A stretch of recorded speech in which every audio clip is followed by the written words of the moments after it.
नमस्कार मित्रो. आज आपण production cost, various concepts of production cost, cost कर याबाबतची माहिती घेणार आहोत. मित्रो, उत्पादन प्रक्रियेमध्ये सर्वात महत्त्वाचा भाग म्हणजे उत्पादन खर्च व त्याचबरोबर उत्पादनांची विक्री करून प्राप्त होणारा रेव्हेन्यू. या दोन महत्त्वाच्या गोष्टी असतात की ज्याच्या आधारे बिझनेसमधील प्रॉफिट लॉस यासारख्या गोष्टी किंवा सर्वायवल या बाबी डिपेंड असतात. तर आज आपण यामधील सर्वात महत्त्वाचा भाग म्हणजे व्हेरियस कॉस्ट कॉन्सेप्ट जे आहेत ते आपण त्या ठिकाणी पाहणार आहोत. कॉस्ट कॉन्सेप्टमध्ये सर्वात महत्त्वाची जी कॉन्सेप्ट त्या ठिकाणी आपल्याला विचारात घेणं आवश्यक आहे ती म्हणजे अपॉर्च्युनिटी कॉस्ट. अपॉर्च्युनिटी कॉस्ट म्हणजे संधी खर्च. Opportunity cost can be seen as A expected return from the second best use and economic resource which is foregone due to the scarcity of the resources. Opportunity cost ही एक अशी cost असते की ज्या रिसोर्सेसच्या बाबतीमध्ये, उत्पादन घटकाच्या बाबतीमध्ये स्केअरसिटी आहे, टंचाई आहे किंवा त्या ठिकाणी त्याची उपलब्धता खूप कमी आहे, अशा रिसोर्सेसचा अनेक वेगवेगळ्या कारणासाठी उपयोग करता येऊ शकतो. मात्र प्रत्यक्षात त्या ठिकाणी त्याचा उपयोग एका विशिष्ट प्रकारच्या उत्पादन प्रक्रियेसाठी केल्यामुळे त्याचे जे इतर उपयोग आहेत, इतर क्षेत्रातले जे उपयोग आहेत की त्यामधली अपॉर्च्युनिटी ही मिस करावी लागत असते. म्हणजेच उदाहरणार्थ, जमिनीचा वापर शेती उत्पादनासाठी केला गेला तर या जमिनीचा वापर उद्योगाच्या इमारती उभा करणं किंवा त्या ठिकाणी राहण्यासाठी घर बांधणं यासारख्या कामासाठी त्याचा सेम टाइम उपयोग करता येत नाही. यालाच अपॉर्च्युनिटी कॉस्ट किंवा संधी खर्च असे म्हटले जाते. सेकंड कॉन्सेप्ट जो आहे तो म्हणजे actual or explicit cost. The actual or explicit cost are those out of pocket cost of labour, materials, machine, plant building and other factors of the production. ही एक वास्तव खर्च किंवा त्या ठिकाणी असा एक खर्च आहे की ज्यामध्ये उत्पादन प्रक्रियेसाठी आवश्यक असणारा जो काही महत्त्वाचा घटक म्हणजे लेबर किंवा त्या ठिकाणी श्रम, वेगवेगळ्या प्रकारचे उत्पादन घटक, त्याचबरोबर मशीन, उद्योग संस्थेची इमारत उभी करण्यासाठी केला गेलेला खर्च व इतर उत्पादन घटक जे आहेत त्यांच्यासाठी उद्योजकांनी स्वतःच्या खिशातून केलेला जो ॲक्च्युअल खर्च आहे तो त्या ठिकाणी उत्पादन प्रक्रियेमध्ये एक महत्त्वाचा घटक म्हणून विचारात घेतला जातो. थर्ड कॉन्सेप्ट जे आहे ते म्हणजे business cost. All the expenses incurred to carry out a business are referred as a business cost. एखाद्या विशिष्ट प्रकारचा व्यवसाय पूर्णपणे कॅरी आउट करण्यासाठी, सुरू करण्यासाठी, चालवण्यासाठी जो खर्च त्या ठिकाणी त्या व्यावसायिकाला करावा लागत असतो तो खर्च जो आहे त्याला आपण बिझनेस कॉस्ट असे आपण म्हणतो. ॲक्च्युअल कॉस्टमध्ये की त्या ठिकाणी रिअल कॉस्ट हा एक कॉन्सेप्ट त्या ठिकाणी सांगितला जातो की जो त्या ठिकाणी ॲक्च्युअल कॉस्टला पॅरलल असणारा कॉन्सेप्ट आहे की याच्यामध्ये पेमेंट, जे काही वेगवेगळ्या प्रकारचे पेमेंट्स त्या ठिकाणी उद्योजकाकडून केले जात असतात, वेगवेगळ्या प्रकारचे जे कॉन्ट्रॅक्च्युअल ऑब्लिगेशन्स आहेत की जे बिझनेसशी संबंधित आहेत, त्याचबरोबर इतर जे काही वेगवेगळ्या प्रकारचे खर्च जसे की त्या ठिकाणी कॉस्ट ऑफ डिप्रिशिएशन असेल, त्याचबरोबर प्लांटसाठी असेल केलेला खर्च असेल, इक्विपमेंटसाठी केलेला खर्च असेल, की हा सर्व खर्च जो आहे तो त्या ठिकाणी ॲक्च्युअल कॉस्टमध्ये महत्त्वाचा मानला जातो. त्याचबरोबर इकॉनॉमिक ॲनालिसिसच्या दृष्टिकोनातून ज्या काही कॉस्ट कॉन्सेप्ट त्या ठिकाणी अत्यंत महत्त्वाच्या मानल्या जातात की जेव्हा आपण त्या ठिकाणी प्रोडक्शन ॲक्टिव्हिटीचं शॉर्ट रन आणि लाँग रन या दोन वेगवेगळ्या पिरियडमध्ये आपण क्लासिफिकेशन करतो तेव्हा त्या ठिकाणी fixed cost and variable cost या दोन महत्त्वाच्या संकल्पनांचा विचार आपल्याला करावा लागतो. The fixed cost and variable cost are related to short run and long run period. Fixed कॉस्टच्या बाबतीमध्ये जर आपण पाहिलं तर fixed cost that are fixed in the volume for a certain level of output. Certain level of output एका विशिष्ट उत्पादन क्षेत्राकरिता, विशिष्ट उत्पादन लेवलकरिता जे काही वेगवेगळ्या प्रकारच्या फिक्स कॉस्ट आहेत या सर्व कॉस्टचा समावेश फिक्स कॉस्ट याच्यामध्ये त्या ठिकाणी करत असतो की जी शॉर्ट रन पिरियडची संबंधित असणारी ही कॉन्सेप्ट आहे. कारण लाँग रनमध्ये सर्वच कॉस्ट त्या ठिकाणी व्हेरिएबल कॉस्ट म्हणून आपण कन्सिडर करत असतो, ना की लाँग रनमध्ये जर आपण पाहिलं तर फिक्स्ड कॉस्ट आणि व्हेरिएबल कॉस्ट असा फरक आपण त्या ठिकाणी केव्हाही करत नाही. मात्र शॉर्ट रन पिरियडमध्ये की ज्या ठिकाणी उत्पादनाचे सर्व घटक बदलता येणं शक्य असत नाही, अशा सिच्युएशनमध्ये, अशा शॉर्ट पिरियडमध्ये की आपण फिक्स्ड कॉस्ट आणि व्हेरिएबल कॉस्ट अशा दोन वेगवेगळ्या संकल्पनांचा उपयोग हा त्यामध्ये करत असतो. तर फिक्स्ड कॉस्टमध्ये जर आपण पाहिलं तर cost of managerial and administrative staff, म्हणजे या कॉस्टमध्ये जो काही त्या ठिकाणी मॅनेजरियल स्टाफ आहे, ॲडमिनिस्ट्रेटिव्ह स्टाफ आहे किंवा त्या ठिकाणी लेबर कॉस्ट आहे, या लेबर कॉस्टचा समावेश आपण फिक्स्ड कॉस्टमध्ये त्या ठिकाणी करत असतो. त्याचबरोबर त्या ठिकाणी डिप्रिशिएशन ऑफ मशिनरी, ज्या मशिनरीज आहेत त्याचं डिप्रिशिएशन आपण त्याच्यामध्ये कन्सिडर करत असतो. लँड किंवा मेंटेनन्सची कॉस्ट जी आहे ती आपण त्याच्यामध्ये कन्सिडर करत असतो, की ज्याच्यामध्ये फार मोठा बदल त्या ठिकाणी होणार नाहीये. Variable cost are those that are vary with the variation in the आउटपुटमध्ये, म्हणजे उत्पादन प्रक्रियेमध्ये जे काही आपण बदल करू त्या बदलानुसार जो खर्च बदलत जातो त्याला आपण व्हेरिएबल कॉस्ट असं म्हणतो. Variable cost will be change according to production level. जे जर प्रोडक्शन लेवल तुम्ही त्या ठिकाणी कमी ठेवली तर व्हेरिएबल कॉस्ट कमी असेल, आणि जर त्या ठिकाणी प्रोडक्शन लेवल इन्क्रीज केली म्हणजे वाढवली तर त्या ठिकाणी व्हेरिएबल कॉस्ट ही वाढणार आहे. कारण अधिकचं उत्पादन घेण्यासाठी आपल्याला वेगवेगळ्या नवीन इनपुटची, ॲडिशनल इनपुटची आवश्यकता असते आणि त्यासाठी मोठ्या प्रमाणात खर्च आपल्याला वाढीव स्वरूपात करावा लागतो. आणि जेव्हा आपण उत्पादन कमी करतो तेव्हा आपल्याला उत्पादनासाठी आवश्यक असणारी अदाने किंवा इनपुट जे आहेत ते कमी प्रमाणात खरेदी करावी लागत असतात आणि त्यामुळे ऑटोमॅटिकली त्याच्यावरती होणारा खर्च देखील कमी होत असतो. की जसं की ज्यामध्ये कॉस्ट ऑफ रॉ मटेरियल असेल, त्याचबरोबर रनिंग कॉस्ट असेल फिक्स्ड कॅपिटलची, त्याचबरोबर फ्युअल असेल, त्याचबरोबर रुटीन मेंटेनन्स एक्सपेंडिचर असेल, डायरेक्ट लेबर चार्जेस असतील, यासारख्या ज्या गोष्टी आहेत की त्या ठिकाणी व्हेरिएबल कॉस्टचा महत्त्वाचा भाग असतात. इथे एक बाब लक्षात ठेवणं गरजेचं आहे. फिक्स्ड कॉस्ट ही शॉर्ट रन पिरियडशी संबंधित आहे आणि व्हेरिएबल कॉस्ट ही लॉंग रनशी संबंधित आहे. म्हणजेच त्या ठिकाणी लॉंग रनमध्ये जर आपण पाहिलं तर फिक्स्ड कॉस्ट आणि व्हेरिएबल कॉस्ट असा फरक आपल्याला दिसणार नाही, कारण लॉंग रनमध्ये उत्पादनाचे सर्वच घटक बदलता येणे शक्य असल्यामुळे सर्वच खर्च हा व्हेरिएबल कॉस्ट असल्याचे आपल्याला पाहायला मिळेल. त्याचबरोबर इकॉनॉमिक अनालिसिसच्या दृष्टिकोनातून आणखी एक 3 महत्वाच्या संकल्पना की ज्याचा विचार आपल्याला करणं अत्यंत आवश्यक आहे, म्हणजे total cost, average cost, marginal cost. Total cost refers to the total expenditure on the production of goods or services. एखाद्या विशिष्ट उत्पादन संस्थेमध्ये वस्तू किंवा सेवांच्या उत्पादनासाठी जो काही टोटल खर्च करावा लागलेला, टोटल एक्सपेंडिचर जो आहे तो त्या ठिकाणी आपण टोटल कॉस्ट म्हणून कन्सिडर करत असतो. त्याचबरोबर ॲव्हरेज कॉस्ट आपण कशी काढतो, तर average cost is equal to total cost upon quantity of production. जे उत्पादन आपण त्या ठिकाणी घेतलेलं आहे त्या एकूण उत्पादनासाठी करावा लागणारा टोटल खर्च आणि जी काय प्रोडक्शनची क्वांटिटी आहे, क्वांटिटी ऑफ प्रोडक्शन, या दोन्हींचा भागाकार केल्यानंतर जी अमाऊंट येते ती असते ॲव्हरेज कॉस्ट, की ज्याला आपण सरासरी खर्च असे आपण म्हणतो. थर्ड कॉन्सेप्ट जे आहे ते म्हणजे marginal cost. It is the addition to the total cost on account of production of one additional unit of product. Suppose त्या ठिकाणी एखाद्या उद्योजकाने 100 नगांचं उत्पादन केलेलं आहे आणि 100 रुपये कॉस्ट आहे टोटल, आणि 101 क्रमांकाचा नग उत्पादित केल्यानंतर जर त्या ठिकाणी टोटल कॉस्टमध्ये 105 रुपये एवढा त्या ठिकाणी टोटल कॉस्ट येत असेल तर याचा सरळ अर्थ असा आहे की एक ॲडिशनल नग प्रोड्यूस करण्यासाठी आपल्याला ॲडिशनल कॉस्ट किती आली, तर त्या ठिकाणी 5 रुपीज. म्हणजे मार्जिनल युनिट म्हणजे शेवटचा नग उत्पादित करण्यासाठी, एक ॲडिशनल नग उत्पादित करण्यासाठी जो ॲडिशनल खर्च आला तो म्हणजे मार्जिनल कॉस्ट. हे थोडक्यात की त्या ठिकाणी टोटल क्वांटिटीमध्ये एकनी वाढ केली असता टोटल कॉस्ट ऑफ प्रोडक्शनमध्ये जी वाढ होते, निव्वळ वाढ होते, ती वाढ म्हणजेच मार्जिनल कॉस्ट असं आपण म्हणू शकतो. ते टोटल कॉस्ट, ॲव्हरेज कॉस्ट, त्याचबरोबर मार्जिनल कॉस्ट या 3 कॉन्सेप्ट जे आहेत त्या इकॉनॉमिक अनालिसिसमध्ये, प्राइस डिटर्मिनेशन प्रोसेसमध्ये, त्याचबरोबर त्या ठिकाणी प्रॉफिट डिटर्मिनेशनसाठी अत्यंत महत्त्वाच्या मानल्या जात असतात.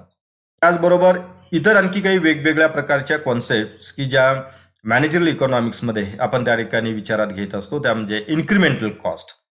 It refers to the total addition cost associated with the decision to expand output or to add a variety of product. म्हणजे एखाद्या उत्पादन संस्थेमध्ये उत्पादन लेवल एक्सपांड करायची असेल किंवा एखादी प्रोडक्शनची नवीन व्हरायटी इन्क्लूड करायची असेल तर त्याच्यासाठी जो खर्च आपल्याला करावा लागत असतो की त्याला आपण इन्क्रिमेंटल कॉस्ट असे आपण म्हणतो. नेक्स्ट कॉन्सेप्ट आहे ती म्हणजे दी संक कॉस्ट. संक कॉस्ट म्हणजे are expenditure that have been made in the past or must be paid in the future as a part of contractual agreement or previous decision. जे पूर्वी असे काही आपण त्या ठिकाणी डिसिजन घेतलेले असतात किंवा त्या ठिकाणी ॲग्रीमेंट आपण केलेला असतो आणि त्या ठिकाणी त्याचे जे पेमेंट्स आहेत ते पेमेंट्स आपल्याला फ्युचरमध्ये त्या ठिकाणी करावे लागणार असतात. तर अशा ज्या कॉस्ट आहेत की ज्याला आपण संक कॉस्ट असं आपण म्हणतो. नेक्स्ट कॉन्सेप्ट आहे private cost. Private cost are cost those paid out of the firm. फर्मच्या माध्यमातून ज्या काही वेगवेगळ्या प्रकारच्या बाबीवरती खर्च केलेला आहे की त्याला आपण प्रायव्हेट कॉस्ट म्हणतो. It is a direct expenditure. It is a direct expenditure from the individual or firm. एखाद्या विशिष्ट उद्योजकांनी किंवा उत्पादकांनी किंवा त्या फर्मच्या माध्यमातून उत्पादन प्रक्रियेसाठी जो काही थेट खर्च केलेला आहे त्याला आपण प्रायव्हेट कॉस्ट असं आपण म्हणतो. आणि अलीकडच्या कालावधीमध्ये ज्या कॉन्सेप्टची खूप मोठ्या प्रमाणात चर्चा केली जात असते ती म्हणजे सोशल कॉस्ट. सोशल कॉस्ट ही एक इनडायरेक्ट कॉस्ट असते. It is not paid or born by the firm. जे फर्मनी किंवा उद्योग संस्थेनी किंवा इंडिव्हिज्युअल व्यक्तींनी त्या ठिकाणी उद्योग संस्थेमधल्या उद्योजकांनी ती पे केलेली नसते.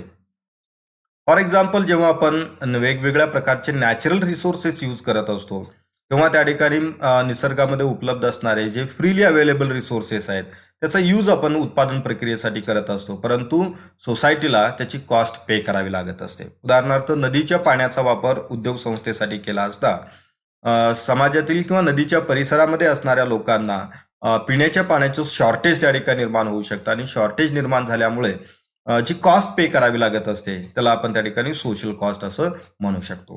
किंवा वेगवेगळ्या प्रकारचे जे पोल्युशन्स आहेत, एअर पोल्युशन असेल, वॉटर पोल्युशन असेल, नॉईज पोल्युशन असेल, यासारखं पोल्युशन क्रिएट झाल्यामुळे आजूबाजूच्या परिसरातील नागरिकांना जे काही वेगवेगळ्या व्याधी किंवा आजार जडतात आणि त्याच्यासाठी त्यांना खर्च करावा लागत असतो ती सुद्धा त्या ठिकाणी इनडायरेक्ट कॉस्ट म्हणजेच ती सोशल कॉस्ट असते की जी त्या ठिकाणी उद्योजक स्वतः पे करत नाही, मात्र त्याच्या परिसरामध्ये असणारे जे लोक आहेत की ते अशा प्रकारची कॉस्ट पे करत असतात.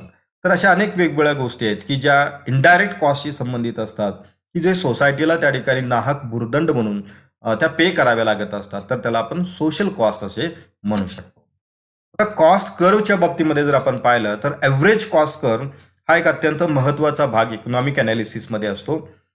त्यामध्ये जर आपण पाहिलं तर त्या ठिकाणी हे जे कॉस्ट कर्व जे आहे त्याच्यामधला व्हेरिएबल कॉस्ट कर्व असेल, टोटल कॉस्ट कर्व आहे आणि मार्जिनल कॉस्ट कर्व जो आहे तो जर आपण पाहिला तर मार्जिनल कॉस्ट कर्व हा त्या ठिकाणी सुरुवातीला वाढत्या उत्पादन प्रक्रियेबरोबर तो त्या ठिकाणी कमी होत जातो एका विशिष्ट लेवलला की ज्या ठिकाणी उत्पादन घटकांची उत्पादन करण्याची क्षमता त्या ठिकाणी कमी होऊ लागते.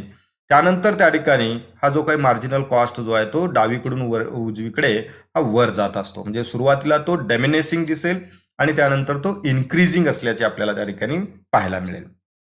त्यानंतर यामध्ये ॲव्हरेज टोटल कॉस्ट जर आपण पाहिला तर तो त्या ठिकाणी या पद्धतीने आपल्याला पाहायला मिळेल. ॲव्हरेज व्हेरिएबल कॉस्ट जो आहे तो देखील त्या ठिकाणी आपल्याला याच पद्धतीने दिसेल. म्हणजे त्या ठिकाणी बेल शेप याप्रमाणे असल्याचा कर्व आपल्याला पाहायला मिळेल.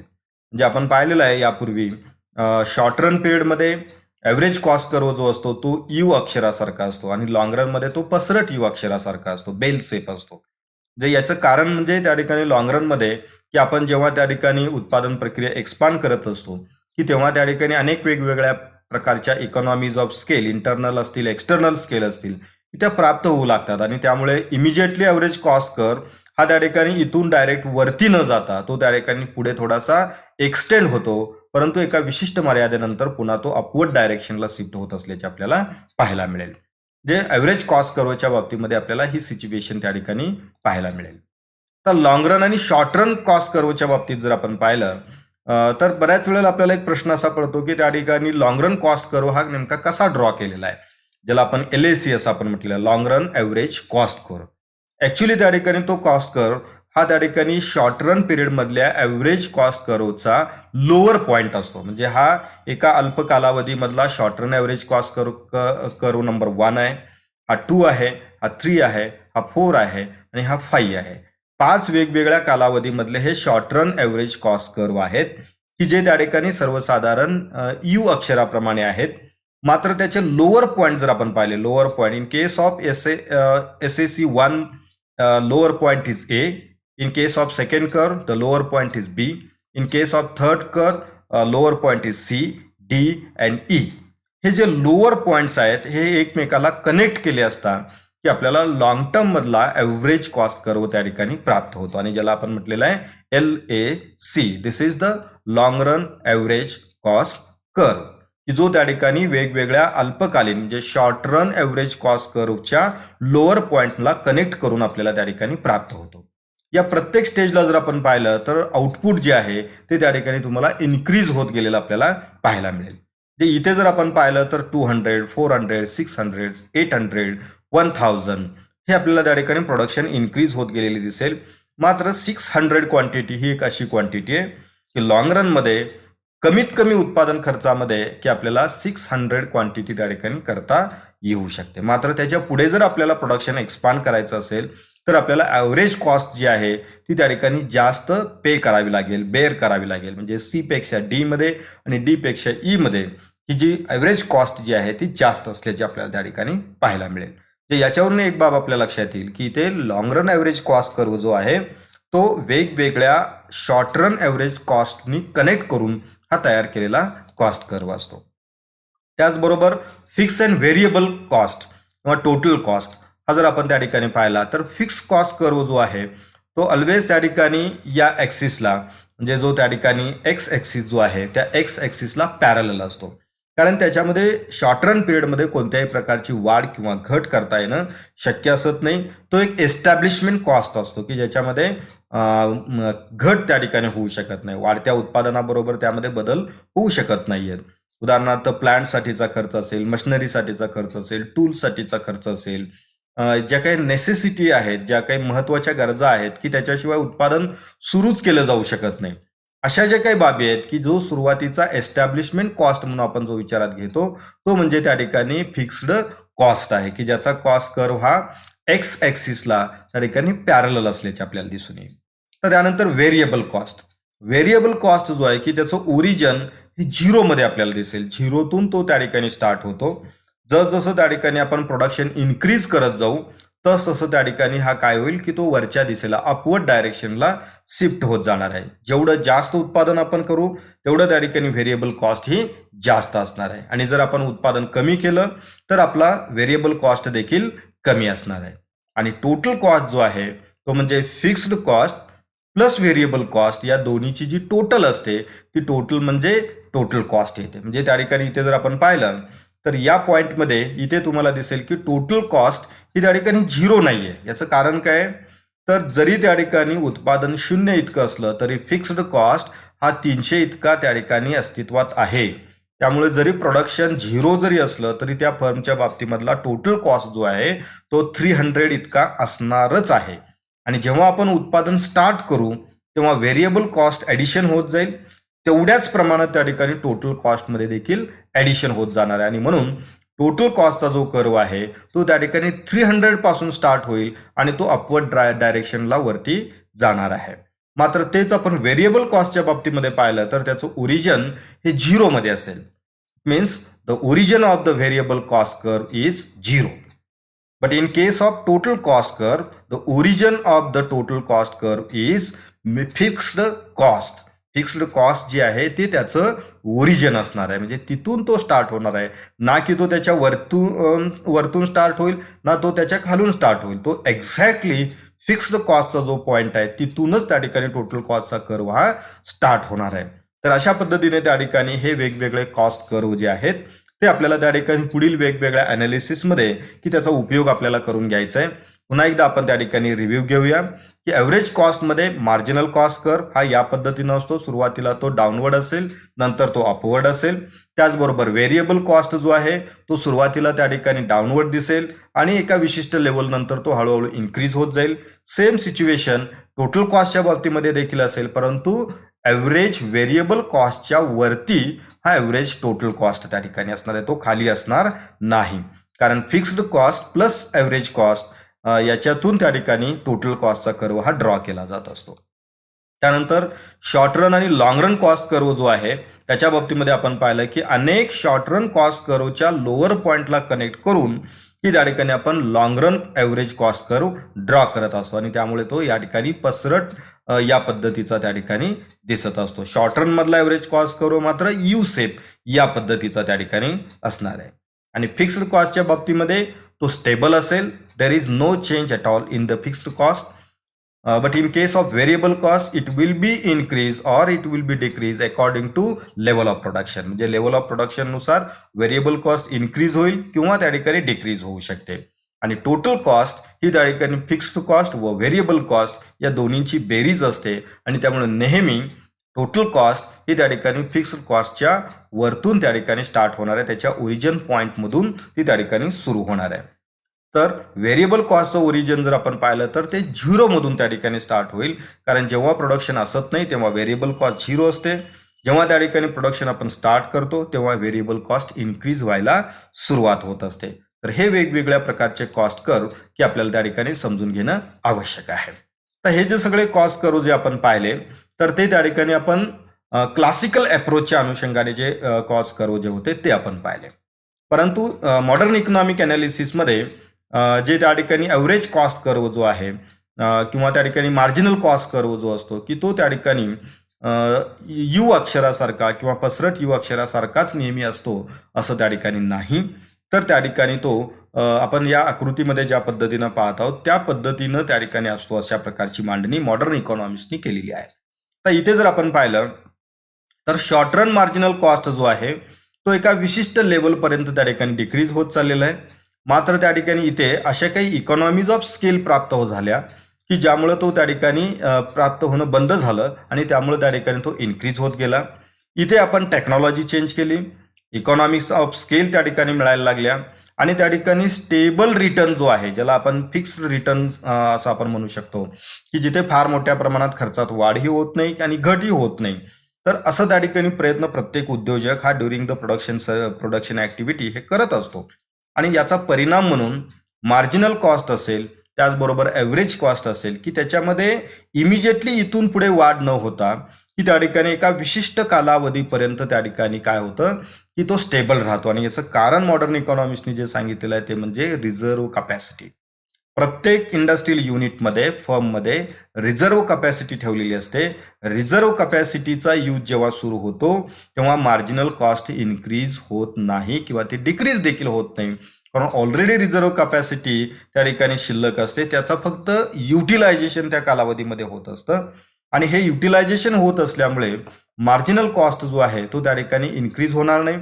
त्याचबरोबर शॉर्ट रन ॲव्हरेज कॉस्ट जो आहे, व्हेरिएबल कॉस्ट जो आहे की तो देखील त्याच्यामध्ये वाढ होणार नाही, तो स्टेबल राहील. मात्र ही रिझर्व्ह कॅपॅसिटी संपली तर त्यानंतर मात्र मार्जिनल कॉस्टमध्ये इन्क्रीज दिसेल, त्याचबरोबर ॲव्हरेज कॉस्टमध्ये इन्क्रीज झालेली दिसेल आणि नंतर तो अपवर्ड डायरेक्शनला त्या ठिकाणी शिफ्ट होत असल्याचे आपल्याला पाहायला मिळेल.